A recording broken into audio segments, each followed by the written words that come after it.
الذي يأتي إليه الناس من كل فج عميق للتوبة.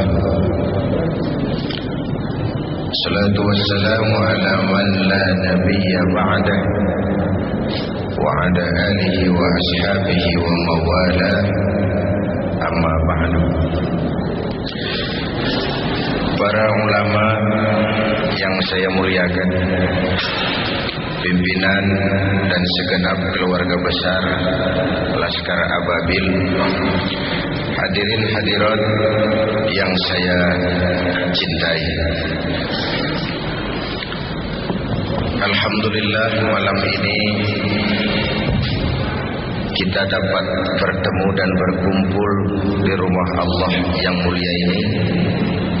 Dan kali ini syukuran 2 tahun sudah Laskar Ababil berkiprah di tengah masyarakat, sekaligus memperingati Isra dan Mi'raj. Saya ingin mengambil satu cuplikan kecil dari peristiwa Isra dan Mi'raj dalam konteks situasi yang kita rasakan saat ini. Pada saat perjalanan Isra dimulai,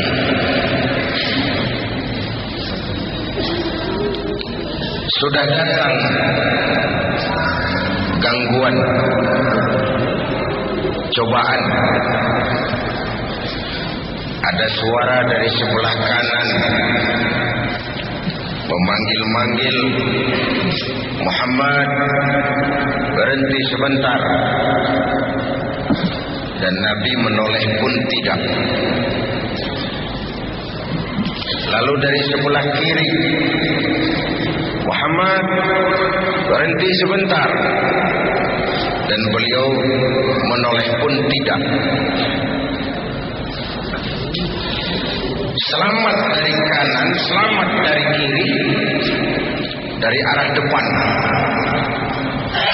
Konkret, tidak cuma suara, tapi ada perempuan tua dengan pakaian menyolok, memanggil-manggil, Muhammad, berhenti sebentar.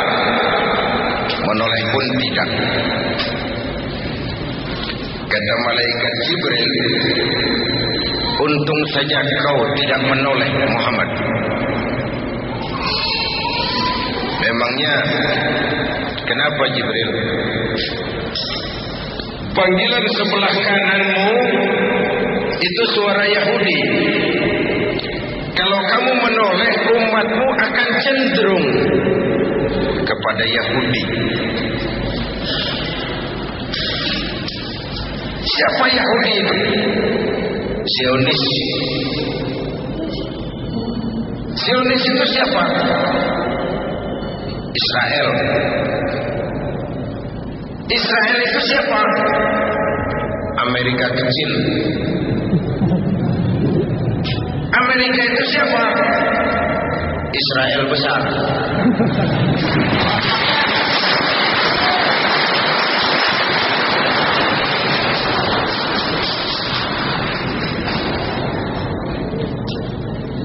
Tidak ada orang bisa masuk gedung putih, White House, jadi presiden di Amerika itu tanpa dukungan Yahudi.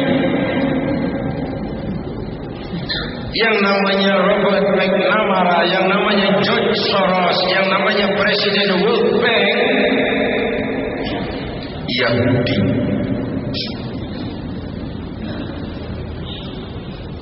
Ketika diundang ke Amerika, saya sempat mampir di kantor pusat Yahudi di Washington.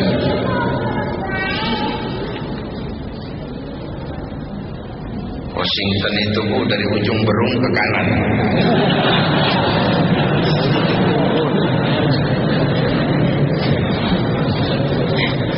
Saya cuma kepengen belajar kenapa sih Yahudi itu begitu dominan di Amerika.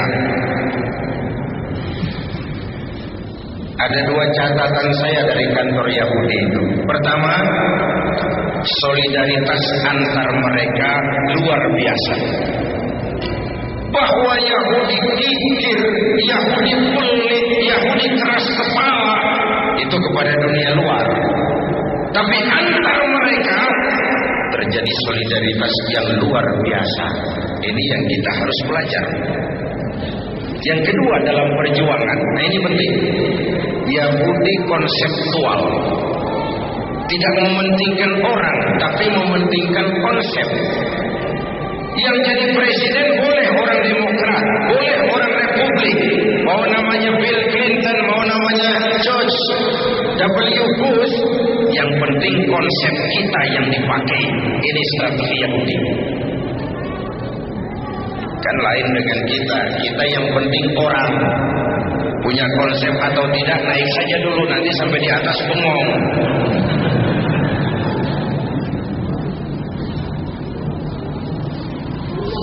Sebab itu saya sangat memahami kalau Amerika kebakaran jenggot ketika simbol-simbol kebanggaannya dihantam.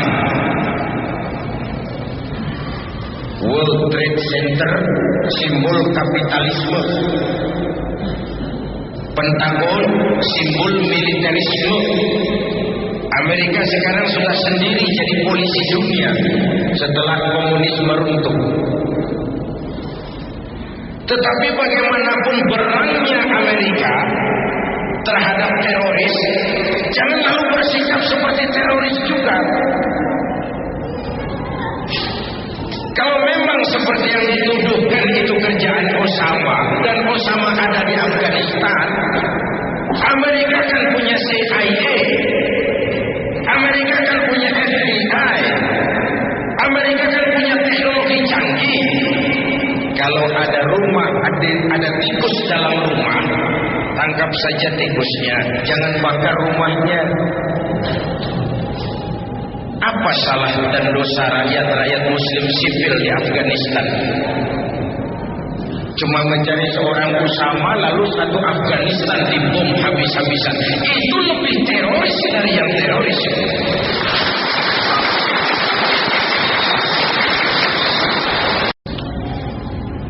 Saya bersyukur belakangan pemerintah sudah rada tegas bersikap. Kemarin-kemarin agak banci.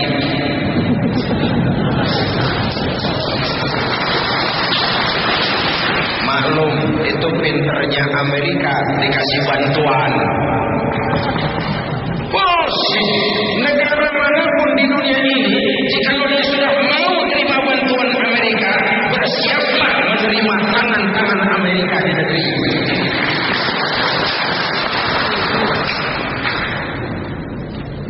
Hadirin yang saya hormati,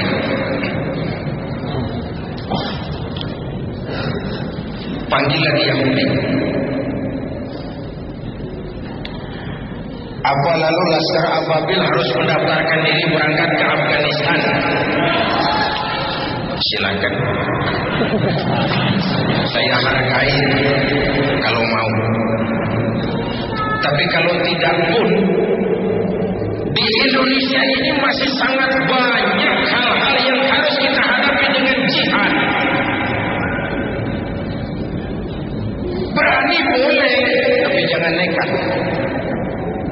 Berkorban siap, tapi jangan konyol. Itu prinsip.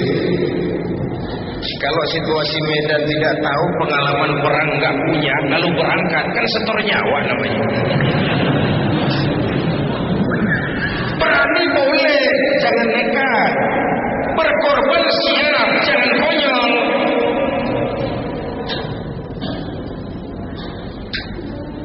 Hadirin yang saya hormati,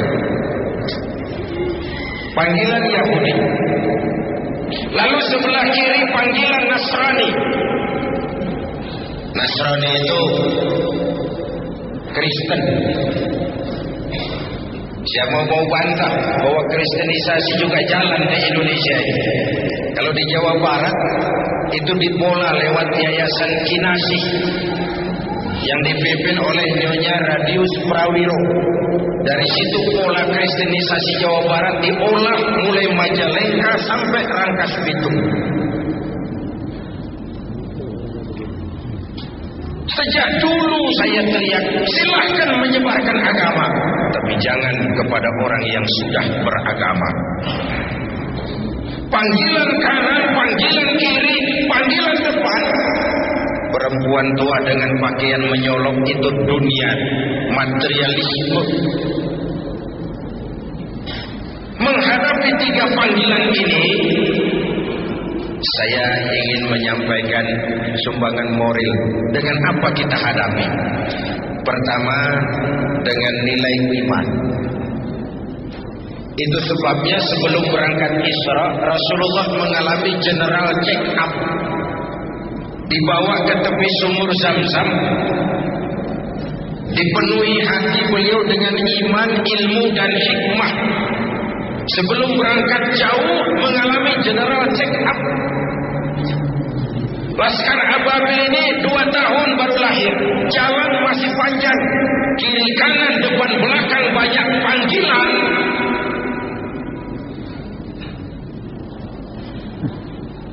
Jangan sampai rapuh di tengah jalan karena jalan masih panjang. Hancurkan tempat judi, dapat jatah, tenang.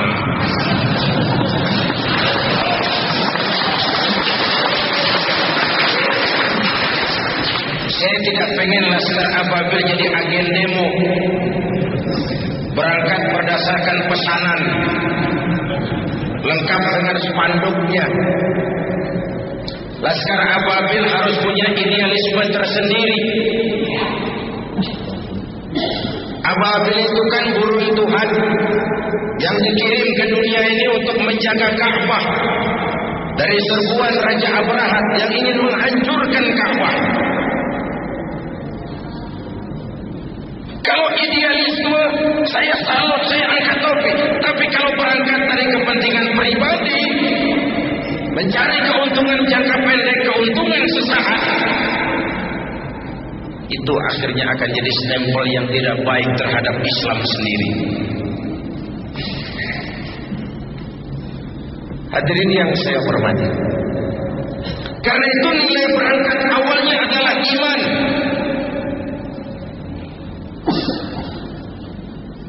Selama ini SDM kita cuma pada pengisian otak, hati sering kosong. Akhirnya muncul ketidakseimbangan. Lahir orang-orang pintar tapi jauh dari benar. Indonesia kita bangkrut, Indonesia kita terpuruk, Indonesia kita sakit sekarang ini karena diurus orang-orang yang pintar, cuma sayang tidak benar.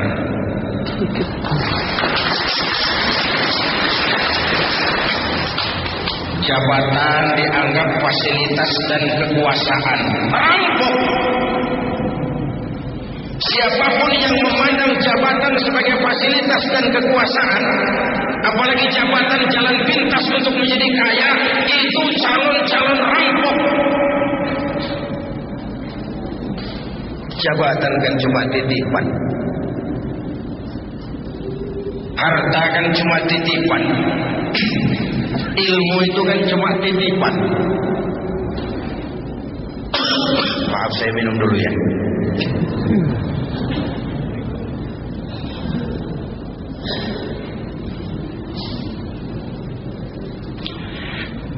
Sampai mana tadi? Titipan. Ini juga titipan. Kalau nggak diminum sayang. Titipan. Bagaimana harus disikapi? Pertama, titipan harus dijaga baik-baik.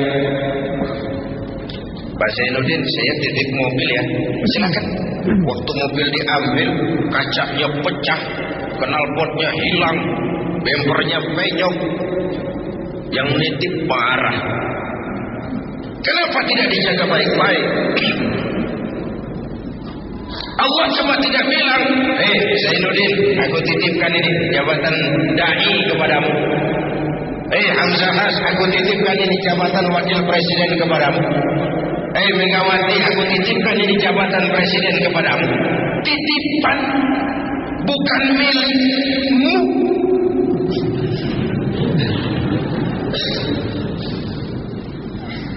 Jangankan jabatan, jangankan harta, ruh yang menyebabkan kita hidup ini sekadar hak guna pakai, tidak punya sertifikat hak guna pakai, kapan yang punya mau ambil, la haula wala quwata illa billah.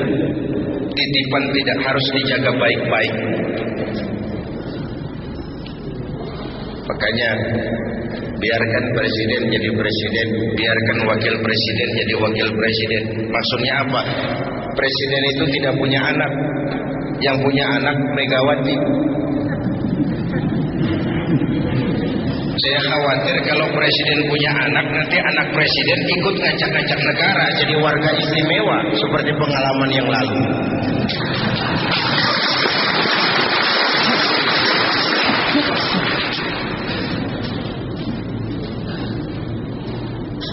Yang kedua, titipan itu tidak boleh bikin orang sombong. Betul? Orang datang ke rumah saya, Pak Zainuddin, titip mobil ya. Bangga. Yang punya mobil pergi, saya petatang peteteng. Woi, ada mobil, bagus. Mobil orang lain, kamu cuma dititipi, kenapa sombong? Dititipi pangkat, sombong, arogan. Itu bukan milikmu. Titipan, diberikan harta, sombong, itu bukan milikmu. Itu titipan. Kenapa mesti sombong? Inilah nilai dasar keimanan ini. Dan sebagai kader, saya sering bilang kalau pengarahan kepada DPW, kader itu ada 3 macam. Ada kader penerus, ada kader tunggu terus, ada kader terus menerus. Ketiga hal ini mencerminkan kondisi. Ada kader penerus, nah ini kondisi sehat Pak. Demokrasi berjalan di tubuh organisasi. Orang-orang serakah nggak ada. Patah tumbuh, bahkan belum patah sudah berganti. Bukan nu eta keneh. Sudah 7 periode jadi anggota DPR nggak mau turun-turun. Liar. Lain nu eta keneh. Kader berjalan, organisasi menggelinding. Ini namanya kader penerus. Saya suka merenung. Kita ini 4 kali punya presiden.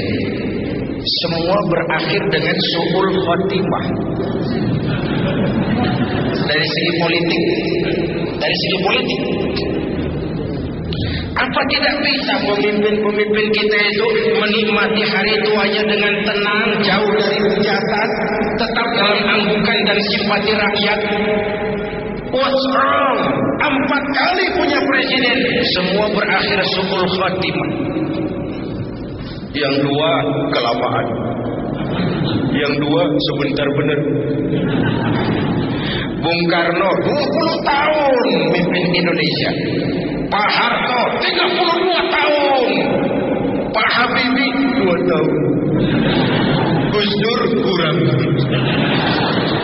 What's wrong? Ternyata memang pemimpin yang baik bukan hanya tidak bermasalah di masanya, tapi tidak meninggalkan masalah sesudahnya. Jangan meninggalkan bom waktu. Ya, di zaman Pak Harto kita nggak banyak mengalami masalah. Sesudahnya macam-macam masalah. Ini kan bom waktu. Hadirin yang saya hormati, kenapa kita nggak belajar dari Lee Kuan Yew, bagaimana dia mempersiapkan Gok Tok Chong? Kenapa kita tidak belajar dari siapa di Afrika itu, Nelson Mandela? Bagaimana walaupun segala macam dia membatasi diri, dia siapkan generasi berikutnya supaya ada kader penerus. Ketika kadernya kader penerus, organisasi sehat, demokrasi jalan. Itu kader pertama, kader. Bung, saya pengusaha, tapi saya Muslim. Bung, saya pengacara, tapi saya Muslim. Bung, saya tentara, tapi saya Muslim. Jangan dibalik.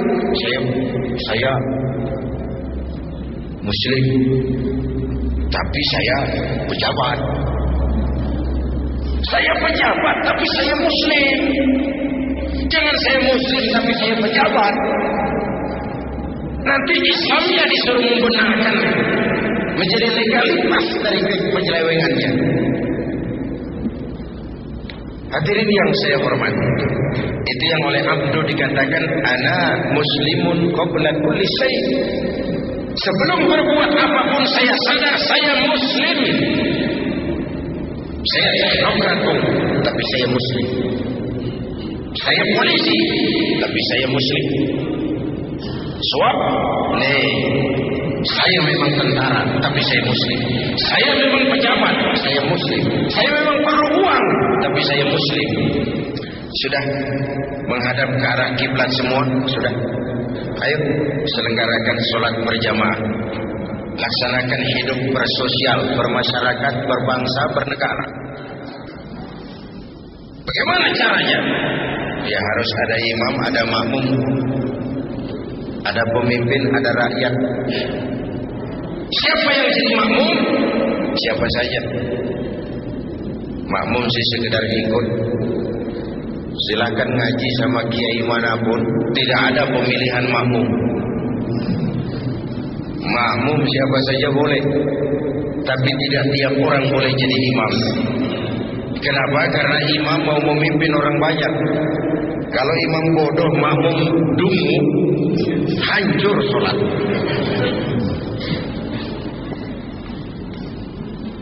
Begitulah mekanisme kehidupan bermasyarakat, berbangsa, bernegara.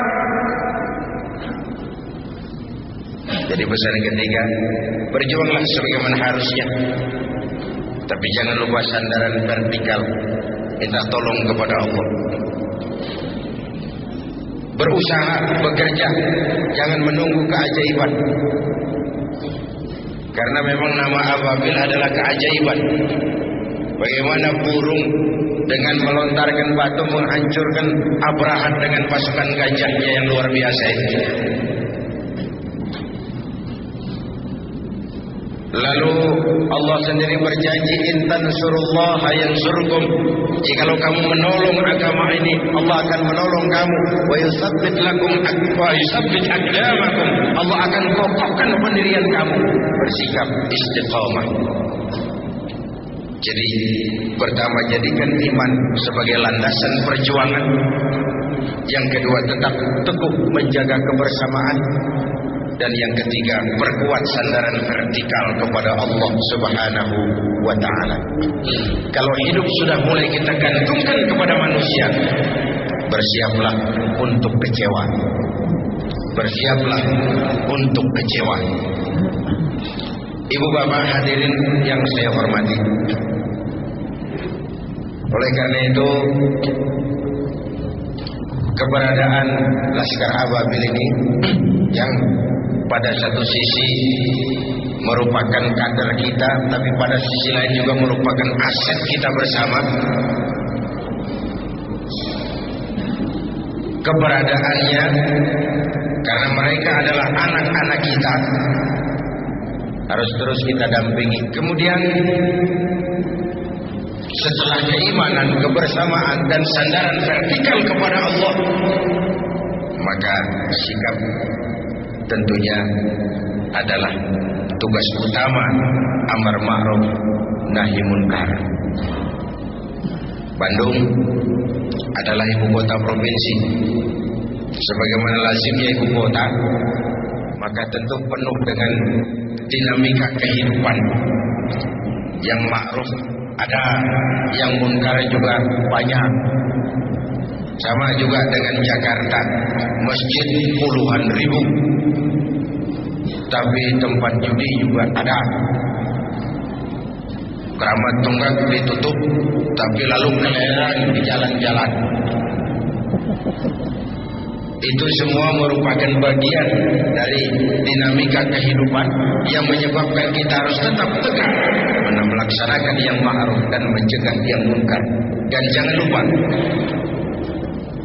amar ma'ruf lebih mudah daripada nahi munkar. Mencegah kemunkaran, apalagi kalau kemunkaran itu dilakukan oleh orang yang punya kekuasaan, maka kita akan menghadapi berbagai macam resiko. Tapi sekali kaki melangkah ke depan, jangan surut mundur ke belakang. Luruskan niat. Saya ingin tegak melaksanakan yang ma'ruf dan mencegah yang munkar untuk kemaslahatan bangsa. Sebab apa? Indonesia ini, saya pernah beri contoh seperti kapal laut yang besar. Penumpangnya tidak sama. Ada yang kelas 1, kelas 2, ada yang di dek, ada yang di bawah. Penumpang yang di bawah, kalau perlu air harus ke atas. Tiba-tiba dia berpikir, kenapa jauh-jauh ke atas, air cuma dibatasi dinding kapal. Saya bor saja kapal ini. Nanti air masuk, dan ini kamar-kamar saya, sudah saya bayar dengan uang saya, yang ngebor juga saya, orang lain jangan ikut campur. Kalau dibiarkan dinding kapal dibor, bocor kapal, air mulai masuk. Mula-mula sedikit, makin lama makin banyak makin sulit dikendalikan. Akhirnya kapal oleng, miring, lalu tenggelam. Saya tanya, kalau kapal tenggelam, apa yang mati cuma yang ngebor kapal saja? Seluruh penumpang kapal ikut tenggelam karena satu orang ngebor. Indonesia ini kapal besar, korupsi ngebor, maksiat, munkarat, kebatilan, kezaliman ngebor kapal. Kalau kapal tenggelam, seluruhnya akan ikut binasa. Begitulah Indonesia kita. Kan kadang-kadang ada orang nih, sudahlah kamu jangan main judi, biar saja. Yang judi saya, pakai uang saya, mainnya di rumah saya. Kenapa kamu pusing? Yang mabuk saya, yang beli minuman saya, mabuknya di rumah saya. Urusan apa dengan kamu? Iya, yang judi kamu, yang mabuk kamu, yang zina kamu, tapi judi, mabuk, maksiat. Kalau negeri ini banyak maksiatnya, Allah murka, turun gempa bumi. Yang mampus bukan cuma kamu, monyong. Seluruh penumpang kapal ikut tenggelam di dalamnya. Seluruh keluarga besar Laskar Ababil. Begitulah Anda kalau melihat maksiat munkar, ini orang mau ngebor kapal, harus dicegah. Harus dicegah dengan cara yang santun, sehingga melahirkan rasa refleksi dengan tujuan mengajak bukan mengejek, merangkul bukan memukul, menyentuh bukan menyinggung. Sebab kalau yang ma'ruf tidak ditegakkan, yang munkar berjalan terus, nanti akan samar mana yang ma'ruf, mana yang munkar. Ketika samar, pergeseran nilai terjadi, yang munkar dianggap ma'ruf, yang ma'ruf malah menjadi munkar. Celakalah kita kalau masyarakat sudah mengarah ke arah suasana yang seperti itu. Jadi oleh karenanya, saya hanya menyampaikan 3 hal ini saja. Pertama, luruskan niat, jernihkan hati, karena Allah saja saya bergabung di Laskar ini. Tidak terbebani oleh target kepengen jadi sesuatu. Maka lillahi yatim wa maka li ghairillahi yanhadim. Kata Imam Ibn Ruslan, yang karena Allah akan sampai kepada tujuannya, yang tidak karena Allah bakal kandas di tengah jalan. Kita lihat saja sejarah ini. Ada yang muncul begitu cepat, tahu-tahu nukik lagi, selesai. Luruskan hati, jernihkan niat. Yang kedua, jaga kekompakan, kebersamaan, karena perjuangan ke depan semakin berat. Yang ketiga, tetap punya sandaran vertikal kepada Allah.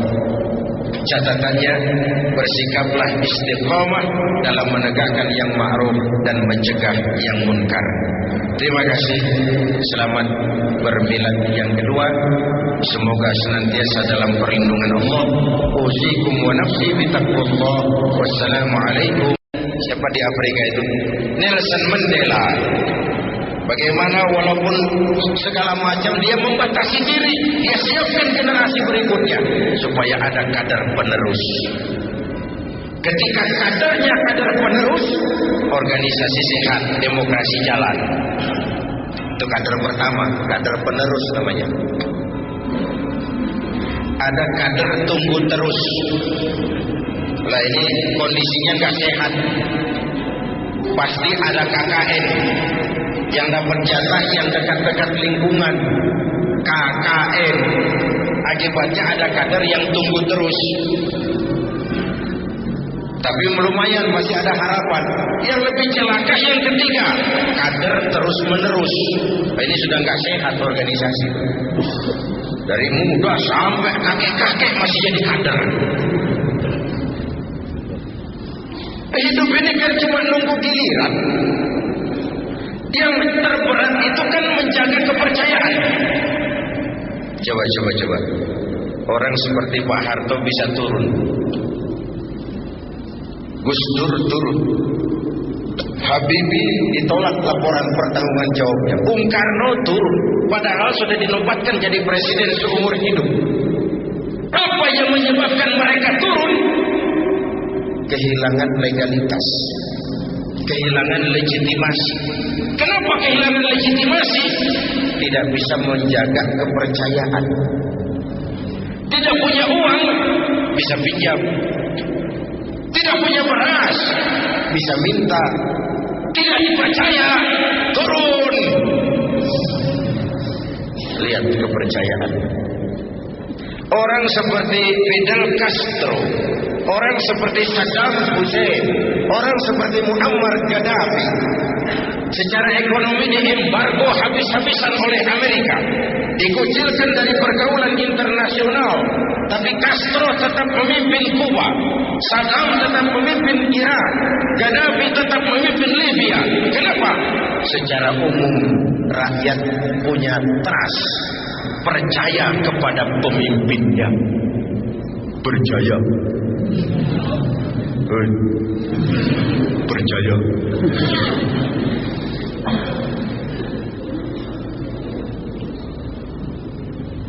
Karena itu menjaga kepercayaan itu penting.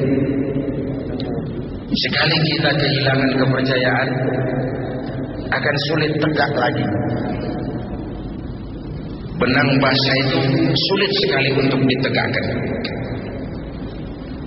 Dan kadar adalah iklan.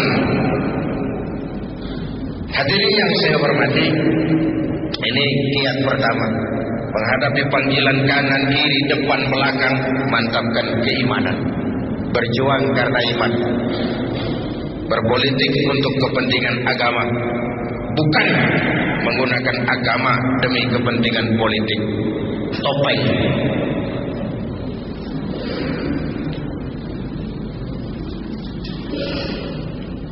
Yang kedua, tetap teguh menjaga kebersamaan, solidaritas, kekompakan dan keutuhan, menghargai perbedaan. Jangan perbedaan dianggap sebagai permusuhan. Apalagi kita sudah melewati hari-hari yang penuh hura-hura. Tukang kompor lebih banyak daripada tukang lem. Musim Pak Bendot. Kipas, angin. Kita rakyat selama ini cuma jadi address. Semua kalau pidato demi rakyat, untuk rakyat, buat kepentingan rakyat, padahal kepentingan dewek. Tidak pernah kenal sama rakyat. Rakyat cuma jadi address, orang numpang alamat. Saya ingat almarhum Panglima Besar Sudirman pernah bilang, tidak ada kemenangan kalau tidak ada kekuatan. Tidak ada kekuatan kalau tidak ada persatuan dan kesatuan. Tidak mungkin terwujud persatuan dan kesatuan tanpa semangat silaturahmi. Mau menang harus kuat. Mau kuat harus bersatu. Mau bersatu, hidupkan budaya silaturahmi. Hadirin yang saya hormati, begitulah kebersamaan yang kita perlukan, walaupun tidak harus selalu bersama-sama. Sehingga dengan kebersamaan, saya yakin kita akan bisa menata hari esok yang lebih baik buat bangsa, negara, dan agama yang kita cintai ini. Kemudian yang ketiga, berjuanglah sebagaimana harusnya, tapi jangan lupa sandaran vertikal kita, minta tolong kepada Allah Subhanahu wa Ta'ala. Kalau kita hitung sejak Juli sampai sekarang, begitu cepat perubahan terjadi. Juni, Juli, mulai dari digelarnya sidang istimewa, dicabutnya mandat yang diberikan kepada Gus Dur, dikukuhkan Bu Mega sebagai presiden, dipilih Pak Hamzah sebagai wakil presiden. Itu semua mengingatkan kita kepada kebenaran firman Tuhan, wa tilkal ayyamu nutawiluha bainan nas. Hari itu kami putar di antara manusia. Ada saat datang, ada waktu pergi, ada hari lahir, ada saat kembali. Hidup cuma nunggu giliran. Cuma biasanya antrian itu kacau. Kalau yang depan tidak tahu diri, yang belakang dorong-dorong. Yang depan nggak tahu diri, sudah dapat mau dapat lagi, nggak memberikan kesempatan kepada yang lain. Wajar yang belakang lalu dorong-dorong. Kacaulah barisan.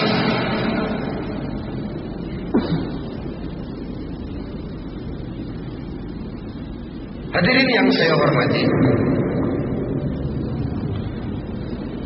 membina kebersamaan itu, saya sering sampaikan, sudah dicontohkan masjid. Inilah pusat integrasi total kita.